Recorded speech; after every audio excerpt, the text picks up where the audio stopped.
অর্ডারের জন্য বানানো কেক নিজে কেটে খেয়ে ফেলতে বাধ্য হলাম। এমনটা কেন করতে হলো চলো সেই ঘটনাটা এবার তোমাদেরকে বলি। ঘটনাটা আমার সাথে হয়েছে 27 জুলাই।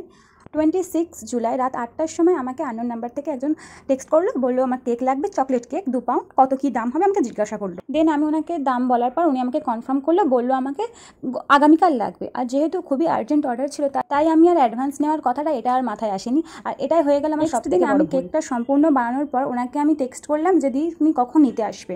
তার 2 ঘন্টা পর উনি আমাকে রিপ্লাই করছে আমার ভাই দোকান থেকে কেক এনেছে, আমি কেকটা নিতে পারবো না। এই টেক্সটটা করে তার আগের দিনে যার কনভারসেশন আমাদের হয়েছে সেই সমস্ত ডিলিট করে দিয়েছে।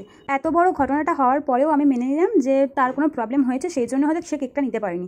কিন্তু তার আগের দিনে যে কনভারসেশন হয়েছিল সে সমস্ত কেন ডিলিট করলো? আমার সাথে যে এত বড় অন্যায় করলো তার মেসেজের মধ্যে সেই অ্যাপোলজি বোধটাও ছিল না।